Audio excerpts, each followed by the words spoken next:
연력학체 2법칙입니다. 여기에서는 두 가지가 있는데 첫 번째는요. 가역과정과 비가역과정. 가역과정이라는 건 뭐냐면 다시 돌아올 수 있는 거. 근데 우리 다시 돌아갈 수 있어 없어? 없지? 내가 뱉은 말 다시 주워 담지 못하지? 똑같아. 그래서 처음 상태로 완전히 되돌아갈 수 있는 과정을 가역과정이라고 부르는데 현실적으로 이런 가역과정은 거의 나타나질 않는다. 왜? 공기의 저항이랑 마찰 등이 있기 때문에. 그러니까 우리는 대부분 뭐야? 한쪽 방향으로만 방향이 일어나기 때문에 처음 상태로 되돌아갈 수 없는 과정, 즉 비가역 과정인 상태에 살고 있다라는 거지. 자, 지금 대표적인 예들이 있어. 기체 확산. 시간이 지나면 여기 있는 친구 이쪽으로 가지, 여기 있는 게 다시 일로 돌아가는 경우는 없고요. 진자운동 점점 왕복하다가 멈춰버리는 거고, 공기하고 저항 때문에. 열도 더운 물에서 찬물 더운 물 섞으면 더운 물에서 찬물 쪽으로 이동을 하지 찬물에서 더운 물 쪽으로 이동하지 않더라. 알겠습니까? 그래서 반응 과정에서는 가역 과정과 비가역 과정이더라. 이게 이제 화학에서도 비슷하게 언급이 돼. 가역 반응, 비가역 반응 이렇게. 자, 그러면 이제 두 번째, 요건 이제 뭐 읽어보면 될 거고, 요건 별거 없어요. 그래서 시간이 지나면 진자가 멈춘다 그거고. 자, 연력학체 2법칙이 의미하는 것. 연력학체 1법칙은 뭐였다? 제1법칙은 1. 그치, 1과 내부 에너지, 외부에서 받은 열이 1과 내부 에너지, 즉 에너지 보존 법칙이었다면 연력학체 2법칙은 방향성을 제시한다. 즉 무슨 얘기냐면 항상 어느 방향으로, 불규칙한 방향으로 반응이 진행이 된다라는 거야. 그래서 처음 상태로 되돌아가는 것이 연력학체 1법칙, 즉 에너지 보존 법칙에 위배되지 않는다. 이 말은 무슨 얘기냐면 내가 처음으로 돌아가도 에너지가 증가하는 게 아니라는 얘기지. 원래의 에너지 그대로 간다라는 얘기지. 그치만 그 반응이 일어난다, 안 일어난다? 안 일어난다. 여기 있던 녀석이, 이 친구가 이쪽으로, 예를 들어서 여기 이제 압력과 부피가 있을 거고 온도가 있을 거잖아. 그럼 얘들을 이렇게 넓혀주면은 여기에 온도가 낮아질 거 아니야. 그렇지, 부피가 커지니까. 그럼 얘들이 다시 올라가서 온도가 높아질 수 있다, 없다? 없다. 처음에 에너지하고 똑같이 된다고 해도 갈 수 없다 이 말인 거야. 즉 에너지 보존 법칙이 성립한다고 한들 다시 원래대로 돌아갈 수 없다. 그래서 방향은, 연력학체 2법칙은 뭐야? 항상 어느 쪽으로? 불규칙한 방향으로 방향성을 얘기한다. 자, 그랬을 때 열은 어디서 어디로 간다? 고온에서 저온으로 간다. 고온에서 저온으로. 자, 이제 중요한 거, 고온의 물체가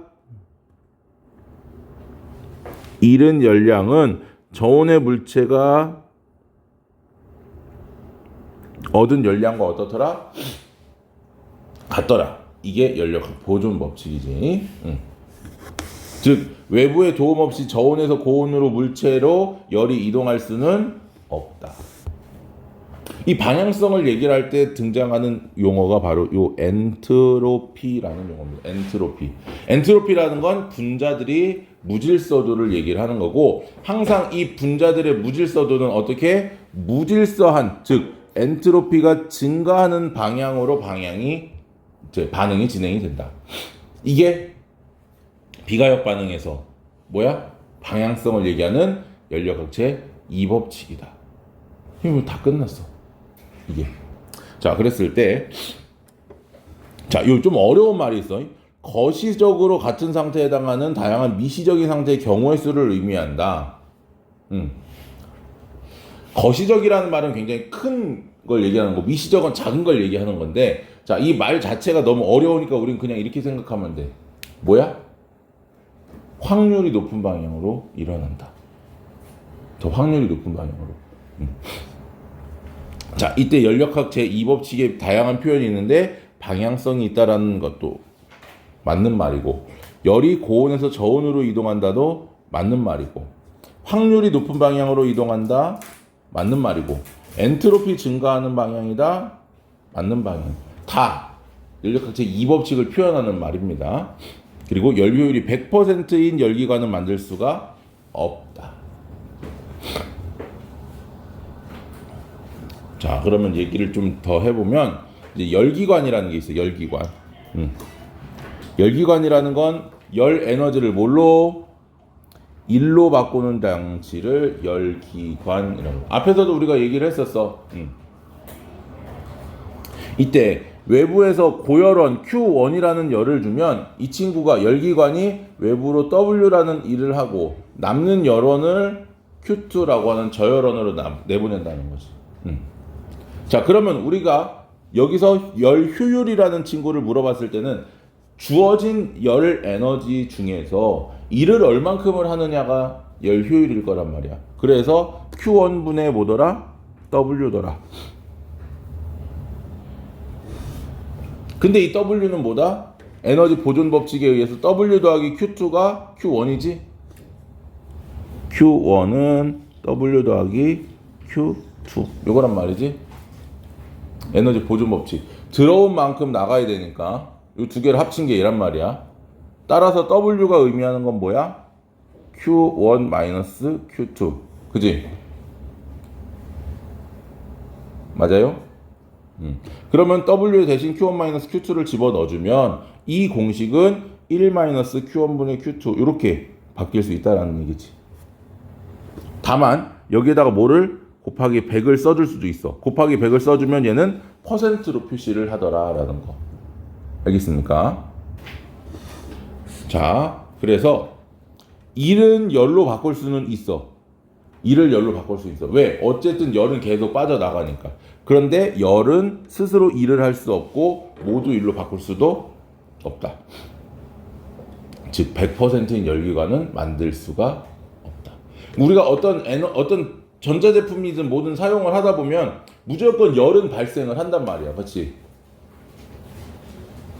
뭔 말인지 이해되지? 열은 무조건 발생해. TV를 켜도 열은 발생을 하고 자동차도 열이 발생해. 결국 무슨 이야기냐면 이 저열원으로 무조건 어느 정도의 에너지는 빠져나간다는 얘기야. 그 말인 즉슨 100%의 효율을 갖는 열기관을 만들 수가 없다. 자, 이때 열 효율이 가장 높은 이상적인 열기관을 우리가 카르노 기관이라고 불러주는데 이 카르노 기관 역시 어떻더라? 주어진 고열원의 온도하고 저열원의 온도. 여기서 이제 Q 대신 뭘로 바꿔준 거야? 얘를 온도로 바꿔준 거랑 똑같지? 그렇게 기억하면 됩니다. 이건 별거 없어요. 카르노 기관의 열 효율. 그냥 얘는 열 효율이 좀 높다라는 거고 그래봤자 사실 40%를 넘기기 어렵습니다. 아주 열 효율이 높아도 40% 이상의 열 효율을 내긴 어려워. 자, 그래서 여기 보면은 A에서 B로 가는 건 등온 과정에서 뭐가 된다? 부피가 증가하는 과정. 그 다음 얘는 단열 팽창. 아까 이거 했었던 거 기억나냐? 이렇게 해가지고, 여기서 요렇게 두 개 곡선 그랬던 거. 그래서 여기서는 온도가 어떻게 된다? 일정하게 부피가 커진다. 여기는 단열 팽창하면서 온도가 어떻게 된다? 낮아진다. 다시 온도가 일정하게 압축이 되고 여기서는 뭐야? 단열 압축. 온도가 일정하다는. 여기서는 이제 등온 온도가 일정하게 부피가 압축이 되는 거고 여기서는 열 에너지 없이 그냥 압축이 된다. 그러니까 요 네 개 과정을 자, 우리가 아까 그렸던 요 그래프 두 개가 있어. 이렇게 요 두 개 온도. 그랬을 때 얘는 여기 두 개는 같은 온도, 여기 두 개는 같은 온도야. DC가. 아이고.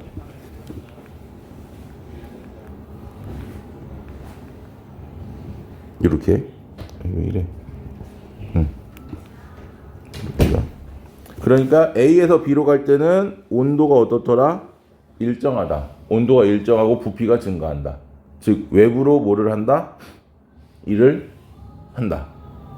그리고 얘들은 열 에너지 없이 뭐 한다? 팽창한다. 그 얘기는 온도는 어떻게 된다? 낮아진다. 그리고 다시 여기서는 온도가 일정하지만 뭐 한다? 부피가 감소한다. 외부로부터 일을 받는다. 그리고 얘들은 단열 압축, 열 없이 그냥 압축만 된다. 요 과정이더라. 그냥 순환 과정인 거예요. 순환 과정이기 때문에 크게 중요한 건 아니에요. 그 다음에 이제 연구기관이라는 건데 영원히 일을 할 수 있는 기관을 이제 연구기관이라고 불러. 그래서 일종 연구기관은 에너지를 공급받지 않아도 내 에너지를 가지고 계속 일을 할 수 있는 건데 말이 안 되지. 연력학 1법칙에 위배되니까. 제2종 연구기관은 낮은 온도의 열을 가지고 높은 온도의 열로 바꿔주는. 예를 들면 이거야. 얼음을 더 차갑게 만들면서 물을 끓일 수 있는. 말이 안 되는 거지. 왜? 연력학 제2법칙 방향성에 위배되지? 자, 현실적으로 이러한 연구기관은 이론적으로만 존재하지 현실적으로는 만들어낼 수 있다 없다? 없더라. 됐습니까? 자, 여기가 바로 연력학 제2법칙. 그러니까 연력학 2법칙은 그냥 뭐만 생각하면 되느냐? 방향성에 대해서만 생각하면 된다. 점점점 복잡한 방향으로 반응이 진행이 된다라는 거. 알겠지? 응.